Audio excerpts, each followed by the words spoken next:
Hello guys and welcome to TFT Worlds. Set 10, final day, game number 1. Enjoy. Players like Degree, players like Saka who've played 9 games of reroll across the first 2 days. For sure, we'll start to see this, right? Now we're starting, everyone has 0 points. Remember, the day 1 and day 2 points are totally scrapped up, and now they're playing this check-in format starting from 0, so any advantage that players like Degree had on previous dates now is totally vanished. So they want to test the waters first in this first game, and then adapt to that in case they want to look for more variance or to try to go for a more stable game. Well, as we start to see our opening hands develop here for our players, I want to raise the question, now we're in a different situation than before. In group stages, it was all about the snake seeding. You're playing against the different players, reseeding every couple of rounds. Now we've got all the players in one lobby playing against each other again.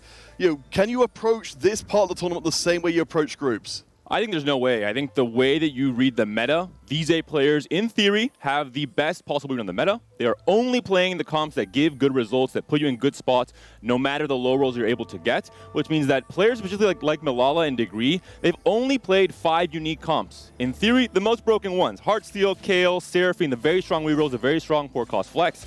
In these lobbies, they're going to be forced to play more unique comps if players are contesting them on these very broken lines. For sure. We're seeing Taro on screen. Now he's looking at 2 Seraphines, and that's what we're about to see. We're going to see people going for a line very early to try to reserve it from themselves, and actually the rest of the lobby will be very attentive to that and respect their line. So it's very important to know what you're going to play from the start and let them know while we're seeing some of the Aumet selection on the first stage. Or Scapeus, blinged out is a very strong option, one of the strongest AVPs in terms of the stats across the later part of this set, but also a line that commits you very early. We saw with Dish Soap, a game with Senna reroll. He could not top 4 with, he was committed so early, and they just couldn't find the Sennas. We do have at least one player, Saka, going for the raise to tempo, so we know that he'll be in the spellcaster line in some variety. Seeing a couple of cluttered mines coming through, and what doesn't kill you makes you stronger as well. Definitely feels like we got some players focused towards some of these late game boards. Yes, for sure. Saka with this Aumet, he makes me think about Lulu a lot, because he already have the Annie too, but he doesn't have additional copies. So maybe Lulu is the one who casts more, who can enable the Aumet to get a little best performance. And now we see the first fight. Sijue getting an early Urgot. This is great for him, going for the Marshall line on early. He has the buy, he has this, and this is one of the best angles you can expect to have in the early game to later transition into Heartsteel into an AD flex comp. And this is maybe the matchup of the entire day 3 with the most bench spaces filled, cluttered mine for both players. The audience is there, they're watching the fight. It's not very exciting, we're still 2-1, but interesting to know that these players will be having that same exact strategy, trying to hold as many 1-cost units as possible throughout the stage 2 to get that extra XP. Notable as well, we've got a couple of spoils of war in the mix from Relic and from Scapeus, who decided not to commit in to the blinged out, but actually has picked up on the Senna 2-star already.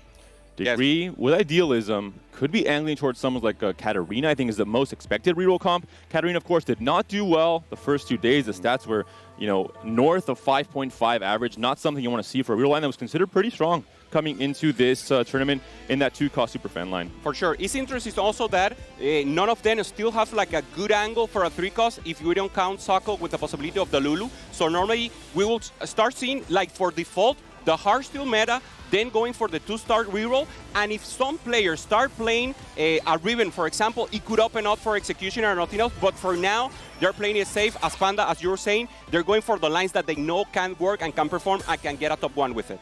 Something I'm noticing we've got the readout of all of the boards being played at the moment. Ice and Malala both are playing absolutely minimal boards. Remember, of course, Malala's got what doesn't kill you makes you stronger, so it's very heavily incentivized to take the early losses. But it seems like we've got 2 players who want the losses going potentially face-to-face with each other soon. We saw a few players already kind of cementing and flexing their spot in terms of the 2-cost rerolls. Scapeus has a Senna 2 already, and we also saw a Seraphine 2 hit by Taro. So these are players that are saying, hey, if you scout my board, I'm making it clear to the rest of the lobby, this is my space, don't try and contest me. For sure. We have Milala open 14, this is important, and Ice was doing the same, but in the next, he's trying to buy a few units. So for Milala, it's more important. He has an Aumet that requires him to lose. He cannot afford to it, and Ice knows that Milala cannot put units on his bench, and so Ice, even though he wants to lose, he is putting some units on the table, and now he's facing up with a very strong board from Saka. Of course, since those changes to the draw mechanic, meaning that both players would have missed out on their streaks if Ice had not backed down there, it's a very interesting point there for Ice to say, very last second, okay, I'm not going to pull the trigger here. I'm not going to take the chance that this could mess up my game.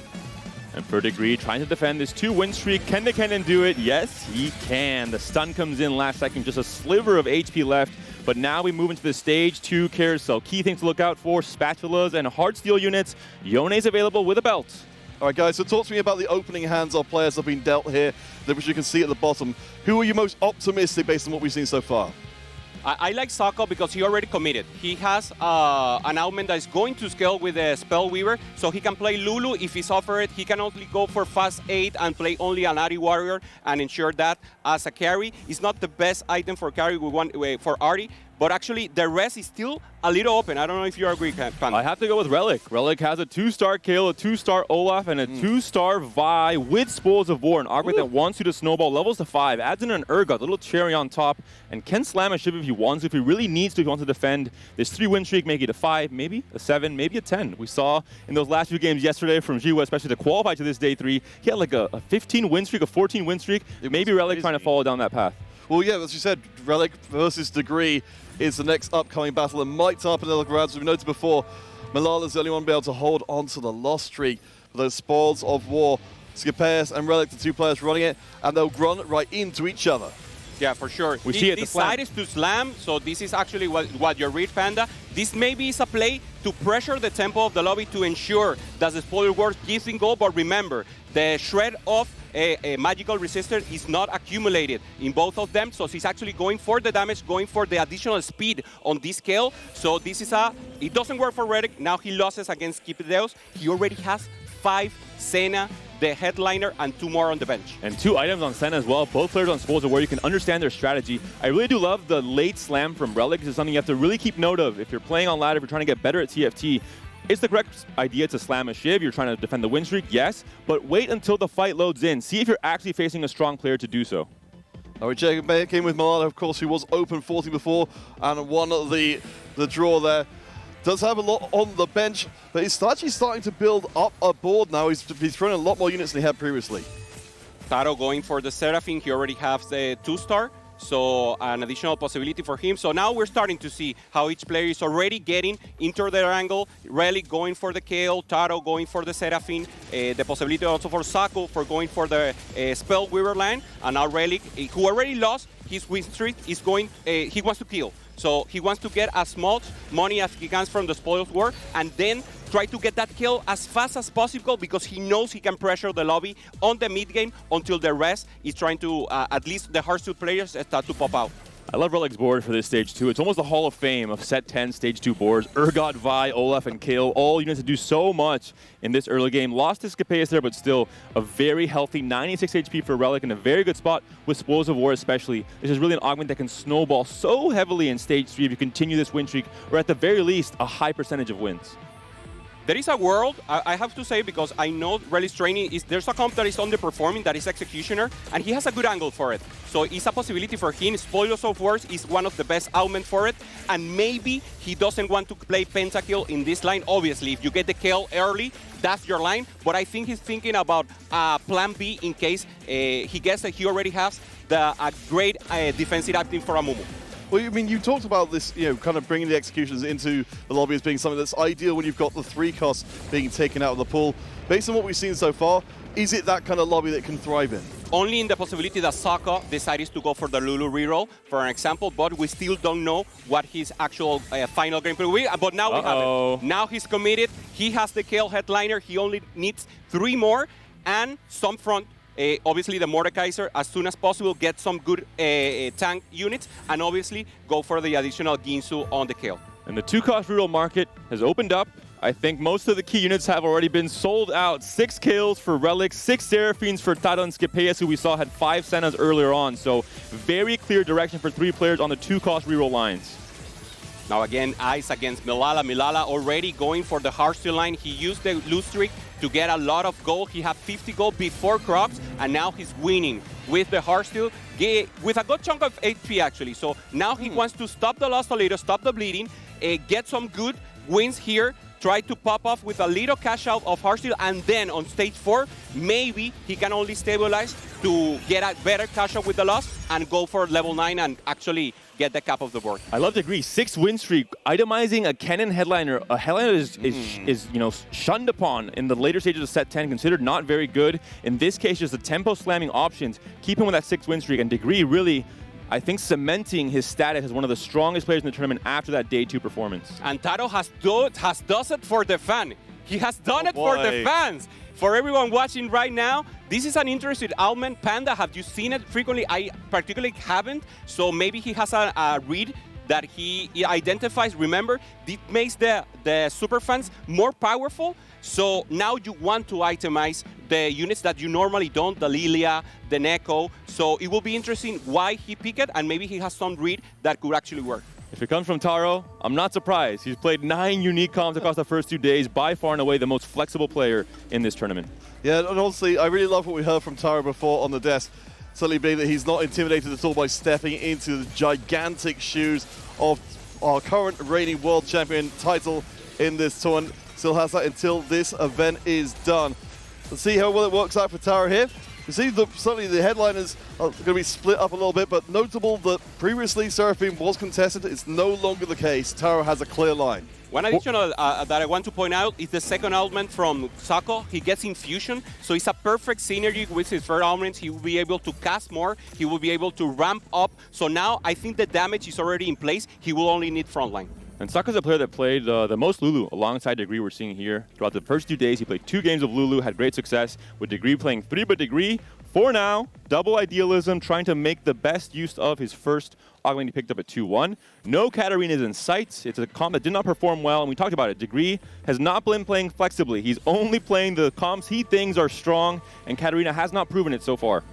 Yeah, well, I mean, we've got the superfan chosen or headliner in place here. As you mentioned, the Kennen massively stronger than would be normally. This is the biggest streak in the lobby up against Zio, who is more or less in the middle of the table, and I think it's going to stay in place. Yeah, for sure. I think Degree is now in a mode that for sure, the Katarina will be the most obvious when we see the augments and when we see his board, at least the front line, but he doesn't have even one. So actually, this is a spot that it will be difficult for Degree. It will be interesting to get into his head and figure out what his plan will be. Well, I think it might have been Kale, but Relic has clearly stepped on that line. He's not going to give up on that. So it's the comp that Degree played most often alongside Lulu yesterday and day 1. He played 3 games of Kale, 3 games of Lulu. So has to maybe finally get shoved off into a different line.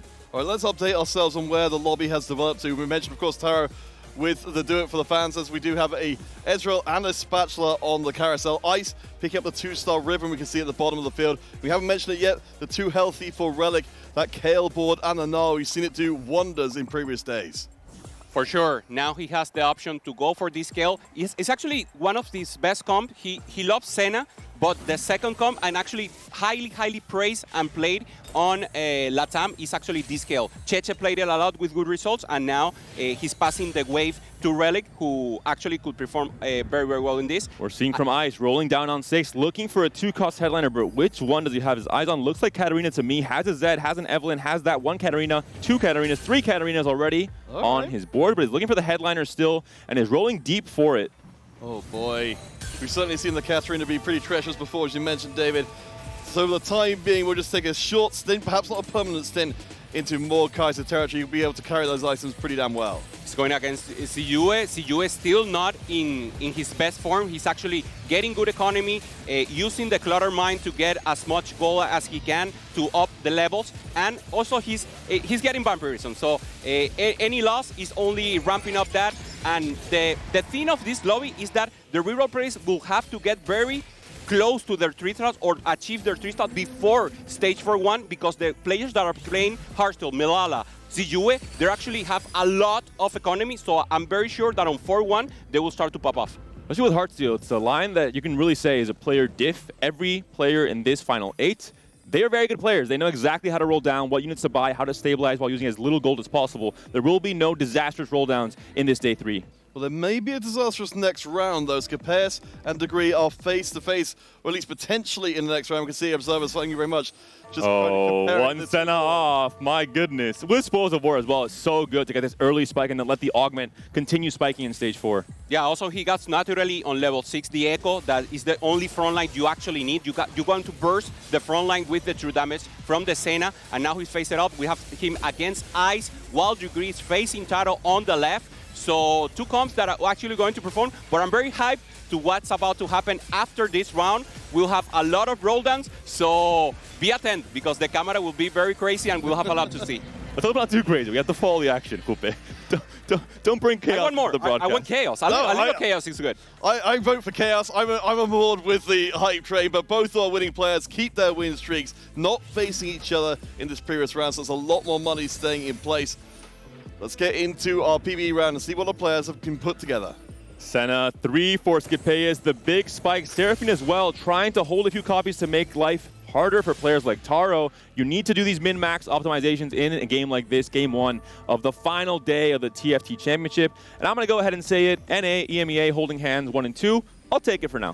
For sure. And Taro, as you're saying, they're being hold the Seraphine. He's actually very low in gold, only 10 gold, and still 3 copies away from getting the Seraphine 3. Skipdeos already have the Senna 3, so actually he will be a lot behind tempo for now, and now the possibility of Relic. He wants to pop off now. He knows it's the moment to have it, so I believe he will go out at least until 30 gold.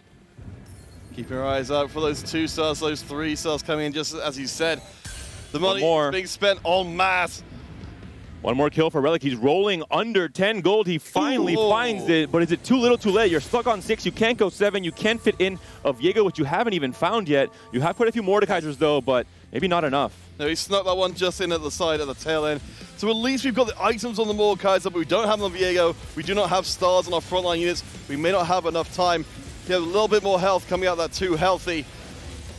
We'll see. I mean, this is the board from Taro's side of things, which has got the extra healing in for the superfans, so might be able to hold out long enough. Yeah, Relic decides to go with this high risk, because if he didn't hit the kill here, it was actually pretty tough for him. He has Spoils of War, so he needs to keep ramping up the economy. As you say, Panda, his economy is now lost, so he needs to recover it with the win streak, with killing players, and actually achieving that final ultimate selection. And this is very important. This is where the game can come to a close. Unfortunate for Relic, had the chance for Crown Guard at a great augment for Mordekaiser, but already has 3 items on the Mordekaiser. Also 3 items on the Kale, with the Shiv slammed early for tempo. Remind viewers in stage 2 for the attempt at the win streak against Capaeus. I wonder if Relic will try and pop off the Shiv in later stages of the game with Superfan and try and fit in something like a Gunblade, which you saw being the difference maker in so many fights throughout day 1 and 2. For sure, we have Taro also going for the duplicators. Now he only needs 1 copy of the Seraphine. He got it, and now he's able to stabilize in this important round. The rest of the Heartsteel players will, Peter, start to pop off now, so this will be the best round, and the matchmaking will be also very important. And we still have our win-streaking players able to face each other. The 3 stars have started roaring in. So we've got 3-star River, we've got 3-star Seraphine, we've got 3-star Kale, we've got 3-star Senna. All the stars are out tonight in the first game. Where's the Riven going? Of the finals. And Riven positioning is absolutely crucial, getting stuck on the tank for such a long time. But once she gets out of the stun, she might move back onto the Ezreal. And that's going to be a disaster. TUA has very little health to work with. They're all very, very capped in the board, only on 4-2. So I believe that this is a round where they're turning it up the Rumble, and it's impressive because normally they have to wait a little more. Normally the Heartsteel players don't hit so much, but because they made so much economy, Milala going for the 3-star Riven, and Ziyua, even if he loses, he actually has a good table setup. This is very bad news for the Heartsteel players because you lose the entirety of the first 2 stages. You roll down finally at 4-2. You assemble what you think is a strong board, and every fight you load into in stage 4, there's 3 stars all over the place, and you're losing every fight and maybe going 8th in the process. That's a risk with Heartsteel, but especially in this lobby where everyone seems to have hit except for maybe Ice with a Katarina 2 still. Yeah, that's a little painful when you know the quality of the other boards is very, very good indeed. At least in this case, oh no, we see Katarina get immediately targeted by the Kale. She's going to have to try and heal through that. We have got a Yone secondary carry, but I don't think it's going to quite be good enough. Yeah, for sure. This is bad news for Ice. He tried to risk it, the fastest player here, and he didn't hit. He didn't hit. He tried to go for the risky play, going for this Katarina, even though the game wasn't given to him, but that's the only thing he could play. The rest of the major comps, of the tier 1 comps, were already taken. And we talk about the strength of this lobby on day 3. There are no snake seeding, no players that maybe a little bit lost in the meta. These are the absolute best players in the tournament. Players like Zuya, he played 6 games of Heartsteel on days 1 and 2. Ice played 5. Now suddenly, it's maybe not working as easily with the strength of the boards that the other players are able to build up. Spatula on a Corki could be very interesting for Malala, who already has the Ribbon 3, 8-bit Ribbon as well, and an 8-bit emblem on her Viego.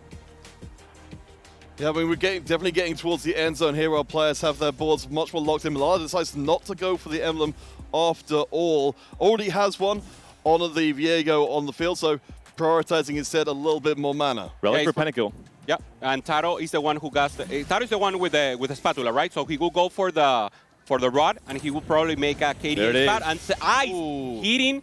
This is great for him. The problem is, Katarina, you want to have it as early as possible, try to punish the lobby. She's single target, so it's actually very hard now that the Heartsteel board add more cap. We have a lot of front line she has to push through, so it will be actually difficult, even though he hit his Katarina to stabilize against these amazing boards. Yeah, Ice and ZOA, they're both on very low HP. There it is. Almost everyone is hit now except for Degree. The only... Oh, never mind. He's just hit a Mumu 3. So every player that is playing reroll has at least 1 3-star now on their board.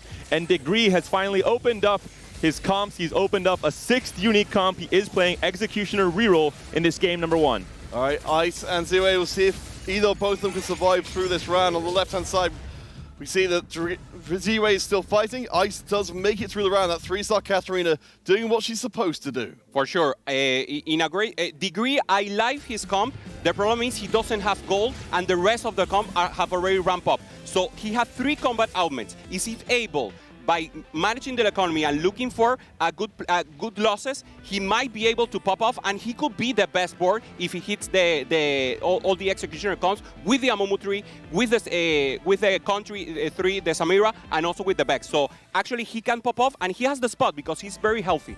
With 10 gold only to work with, 3 away from the Vex. There are so many 3 costs out of the pool already, with the Ribbons all out, with the Amumus all out, with the Lulus all out. It makes it a lot easier to, of course, hit. There's just less 3 costs to roll in your shops. But still, with only 10 gold, it's going to be a little bit dicey. You're going to have to wait for the PvE rejuice and hope for some extra gold there. As they focus damage, you can see the right-hand side of the front line of Osaka evaporates immediately. You see, he's definitely a little bit worried about how things are developing. Of course, and these Vex casts, they swing around. One more cast at the Samira, and it's Executioner 6 that gets across the line. That was great positioning from Degree, actually avoiding the snipe from the Lulu, making sure Lulu will hit with the additional cast, the Cartus, so his main carry, his Vex, was safe until Big the cash end. out. He finds a tome. We saw what happened yesterday with Zue. He found a Jazz emblem to qualify to this day 3. Will it happen again? Can this man be stopped? We'll find out once he pops it. I mean, this is what you need at a moment like this. You need something high risk, high reward. Changing the traits, making sure he's getting the best possible combination of traits once he pops this tome. Odd 5-1. Let's see if he gets it now. He already has the Kiana, normally not seen in this line. We're going for this, but as you were saying, he's trying to get the most amount of synergies, traits. True damage would be great, exactly. True damage could be a possibility, but obviously we're looking for that Jazz emblem. Z2 he should pop up now. Doesn't find the Jazz, doesn't find the true damage. Not the best hits here, unfortunately. We'll be going for the rapid fire. The good news, I suppose, for ZOA, even if you can't find exactly what you're looking for, and Ice as well, is Taro has started to drop down the HP standings on the right-hand side. It's starting to become more realistic that they can fight their way towards at least maybe a top 6, top 5. Yui is making a promise to his actual gameplay. He's played 6 times the Heartsteel with great results. So actually now, normally he goes to level 9, goes to level 10. He cannot do it now, and he's very pressured by the rest of the lobby, and now he's facing Ice, his teammate from China, and the Katarina could be the end for him. Both players on 1 life. The Lucian stacking up the Titan's Resolve, but the Yone is on a mission into the backline. The Zed is trying to defend. He gets in the way, but doesn't do enough. And the Katarina, she can't do it. She's being bursted down by both the Zed and the Lucian. The healing comes through, though. The 1v1. And Zed, like Faker, is able to do it, but Ice is still alive. That's the whole thing, isn't it? You survive to the very tail end and get those kills through. That was a heart stopper of a round, but we're moving into space where more and more players are moving into that danger zone. Saka, Zio and Taro and Ice all on low HP. There's a huge leap up for a top 4 or on 40 and above. When we see Sikipeos, he actually hit the Senna very early on his play, so he's actually in a good spot with 48 HP for him. Looking at Taro, he also has a very good board, but the problem is he lost a lot of AP by hitting very late the Seraphine. Oh boy, half of the players in this lobby have not taken a 8th place in the entire competition. Of course, playing against each other is going to change very soon. Taro, one of those players who's at risk of taking the 8th right now. It's a relatively slow approach in here because they don't see the Seraphine casting too quickly. The front line is holding on for a remarkably long time, but the multi-threat from the Executioners, I have to think it's just a little bit too much. Taro is going to be our first one out. And for Degree, that's not even his final form. Still sitting on only 7 Vexes. Still doesn't have the Samira 3 as well. So Degree can only get stronger. And he's still 70 HP on a 3-win streak. Is there something going on with Game 1s and Executioners? We saw Skipeus on broadcast yesterday getting that massive win with the Caretakers allied into the Twitch, into the Executioners. Same story here for Degree. This little guy is the difference. I know. Believe me.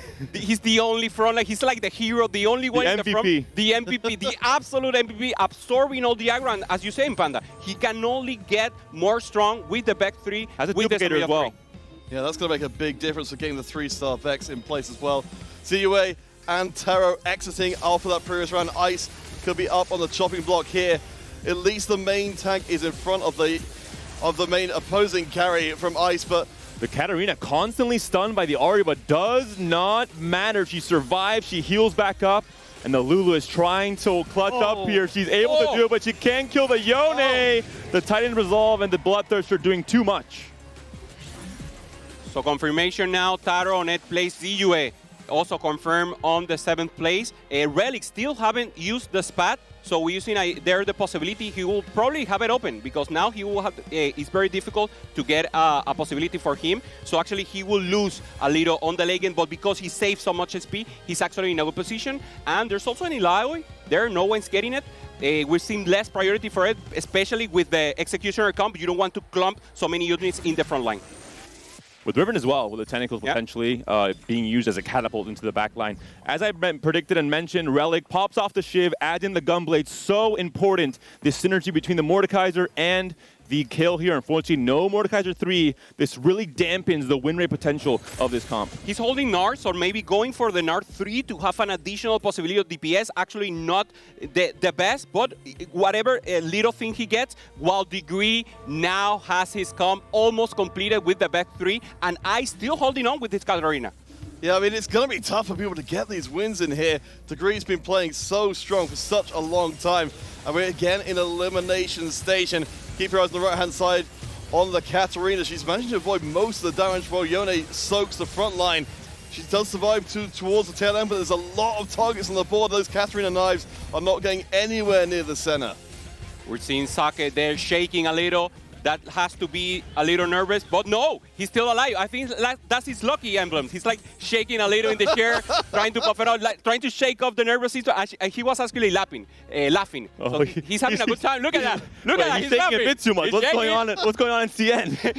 Hopefully just a webcam glitch. I can only assume the power of this TFT is enough to rock the boat a little bit, but I mean, this comp is very good. We're down to our top 5 with Ice out of commission. Still very low HP for Relic and Saka. I know why it is. He's playing Hyper Pop, so he's just bouncing along with the tune. He did just find an RE2 that could be a big upgrade in terms of trying to get some extra DPS alongside the Lulu. Let's check out now Relic's fight with this Pentacle board, Kale, and the Mordekaiser, the 2 key units to look out for. But look at this clump for Senna, feasting the AoE damage, channeling through the middle of that board with Ahri playing secondary carry. The Mordekaiser, he's only a 2-star, already taken down, and I think the Kale cannot clean up this fight. It's going to be a 2v5 here, just the Seraphine and the Kale left alive. The Senna onto the Kale, and that's going to spell disaster with the Ahri stuns coming through as well. Relic, unfortunately, taken down in top 4 at the very least. Yeah, for sure. He wanted to, the round has to be very long for Relic to pop off, while the Senna is actually bursting down the rest of the comp. The Mordekaiser 3 didn't come, but actually a good first spot for Relic, getting good tempo and not getting the win condition, but a good first place. All right, guys, so talk me through the final three we've got here. We've got the Executioners, we've got the Riven, we've got the Senna. How do they match up into each other? Which one's the most favored? I think the most important thing is that we have NA and EMEA in the top three, Well, Peter. I'm true. celebrating. I'm sure many others around the world are as well. Answer the question, A very Peter. good Answer the start question. for Come the on, NA give- players. Hoope, I'll leave the comp discussion to you. Yeah, for sure. The thing is Riven. Riven is the one that is the black horse here. She wants to pop off. She wants to try to access the backline, but actually there are two comps that burst a lot. So actually, if Vex and Samira are able to both go together and focus the Riven, she's good. And also, if the Senna goes to a Riven with some help of the rest, it's also a good possibility, but actually it's very clean, and the positioning will be very important on any matchup. And this is where the QSS is so important. Stuns from the Vex, stuns from the Echo should be able to not really fall prey to that in the first few seconds of the fight at the very least, but there will be a lot of AoE damage coming in from both the Senna and the Vex. The Riven has to try and avoid. All right, we'll see how it goes up with the Senna versus the Executioner matchup here. We mentioned we've got the one big tank in that move. We've got the one big damage dealer from the RE. Will eventually get the drop. What a clump. But I think it might just be enough. The Senna can't quite get onto the right target in time. Samira is through. Scapeas can't quite break the streak. Degree does it again. He decides not to put the Amumu in the front, to put the Pantheon first, absorb the first burst of damage, and then the Amumu is capable of surviving more, applying the Chispa Iónica in Spanish. Ionic Spark. The Ionic Spark. I got and you. That was the best. That was actually what he needed. So the focus damage with the Vex, with the Samira, and also the Akali, that normally is not a carry that you want to prioritize, is actually doing that chunk of additional damage that you need. And Degree, I think now the speech for his comp is remember your roots, my fellow Executioners. Massive stats given to all the units here and a 7 win streak despite still missing the Samira 3 and despite having 55 gold still in his coffer. With Malala, we've got the 3 carries there. The Riven, the Viego who's dancing through the center, and the Caitlyn at the back. It's looking like the raw damage might just be enough. Degree gets run over. That's a 7-round win streak broken. As Scapeas drops out, we're down to our top 2. Top 2, so now Executioner against Riven 3. We're talking about it. It was so far a hard shield and 2-cost reroll meta. If we saw some units, some 3-cost as the Lulu, as Socket was proposing with his Fair Omen, now we're starting to shift the meta, and it's very interesting that we only have had this on day 3. I do want to revise my previous statement because what David said before. We have a top 2, and they're both from NA. They are, and they're both adapting to what his day 3 asks of them. They're both playing unique comps they have not played yet in this tournament. Degree has never played Executioners. Malala has never played Riven yet in the first 2 days. We'll see what this fight has in store for us with the Vex and the Samira trying to focus down the front line. But my goodness, the Caitlyn will be able to clean up here, I have to assume. Can the Vex cast come out? It can't in time. And Degree now maybe has to start thinking about spending this gold. He's using his HP as a resource to buy him more time to make as much gold as possible to try and have the highest possible spike to try and win the game. For sure, pending that Samira 3-star, and he's actually very close. He has 46 gold, so he doesn't want to up the level. There's not much units he can get inside, maybe allow it, but it's actually not relevant. He only wants to make sure that on this roll down, he can get the Samira, get the additional damage, and that should be enough at least to try to focus more on that Riven. But the problem is that the Riven is not the only carry. There's a Viego with an 8-bit spot. There's also the Caitlyn that is also popping up with the 8-bit, and obviously the Lucian that we can never not consider him. And so much of Degree's composition is built around keeping this Amumu alive. Even Shroud has been One off Samira. For Malala, it's a roll down. Will go through. We have at least got the Karthus coming in at 2-star, but it does feel like we're getting close to an end here. Still a lot of HP left in the bank. Love this positioning. The dummies coming in, trying to stun the Vex and buy time for the Viego, who gets actually almost ulted down. He tries to damage these units in the process, but the Vex and the Samira, so much Omniband, they stay alive. The Vex is already being targeted down. No, we're going to need more from Degree. He needs to roll down all his gold. He needs to find the Samira 3. He's trying to maybe have a projection of an Akali 3, but just too far away. Only 4 copies right now. Trying to look for it. Yes. It's important the positioning because we were enhancing Degree about the position, and now Milala puts everything in the back. The dummies jump to the front. They absorb the damage, but they're not. The rest of the tank are still not close enough to those dummies, so the CC, the control damage is not coming for them. So actually, great positioning from Milala, knowing the strengths of the comp of Degree, and now he finally hits a Thresh, but no Samira 3. Yeah, Malala's got so many damage threats towards the back of the Lucian. joining in the mix as well. So in our previous rounds, we've seen the melee carries getting blown up pretty quickly, but the Caitlyn still just walked in and finished it off like it wasn't even anything. This time, the Ripper makes it to the end of the round, and it's not even a little bit close as Degree gets annihilated. Malala looking to become the god of set 10.